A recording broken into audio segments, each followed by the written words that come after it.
प्रधानमंत्री नरेंद्र मोदी चीन की सरजमी पर पहुंचे, जहां तियानजिन में राष्ट्रपति शी जिनपिंग से मुलाकात ने एशियाई राजनीति में हलचल मचा दी है।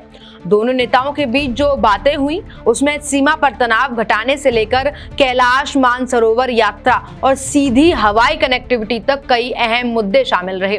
माना जा रहा है कि LAC पर पेट्रोलिंग समझौते की नींव इस बातचीत से मजबूत हो सकती है, लेकिन कहानी सिर्फ यहीं तक सीमित नहीं।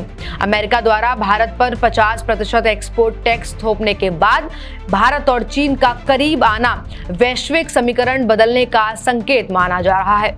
भारत ने मंच से साफ कहा, आतंकवाद और ऊर्जा सुरक्षा को लेकर चीन को सहयोग बढ़ाना होगा, जबकि बीजिंग ने रिश्तों को नई शुरुआत बताकर साझेदारी का नया संकेत दे डाला है।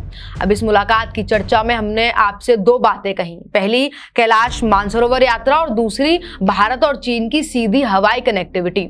ये दोनों दरअसल बंद हुई थी 2020 में। अगर आपको याद हो तो गलवान घाटी में भारत और चीन के सैनिकों के बीच एक हिंसक झड़प हुई थी, जिसके बाद ये दोनों सुविधाएं बंद कर दी गई थी।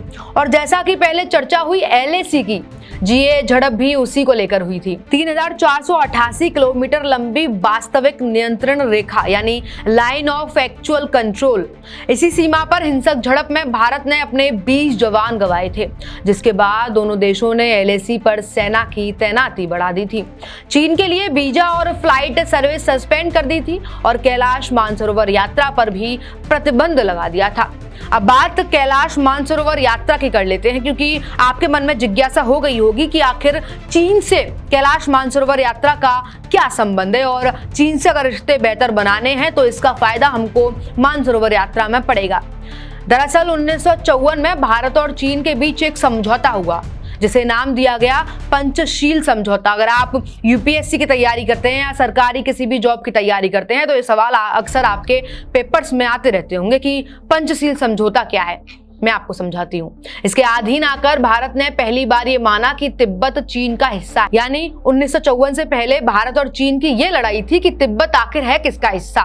जिसके बाद पंचशील समझौते के दौरान भारत ने पहली बार ये माना कि तिब्बत चीन का हिस्सा है और कैलाश मानसरोवर के तिब्बत में होने के कारण वहां तक बिना वीजा के जाना भी मुश्किल है। तो जब 2020 में गलवान घाटी तनाव हुआ तो उसके रिजल्ट में कैलाश मानसरोवर यात्रा और भारत से चीन तक की सीधी हवाई कनेक्टिविटी को बंद कर दिया गया था। लेकिन 7 साल बाद अब PM मोदी के चीन दौरे के विदेश मंत्रालय के बयान के अनुसार इन दोनों सुविधाओं को बहाल किया जाएगा। इस मुलाकात को लेकर विशेषज्ञों का मानना है कि ये मुलाकात सिर्फ एक औपचारिक हैंडशेक नहीं, बल्कि 7 साल की खामोशी के बाद भारत चीन रिश्तों में बदलाव का पहला बड़ा इशारा है। लेकिन ये 7 साल की दूरी कब से बनी, इसे लेकर अगर आप अवगत नहीं हैं तो हम आपको अगली रिपोर्ट में अवगत कराते रहेंगे। देखते रहिए अपडेट इंडिया में आपके साथ कृपा उपाध्याय।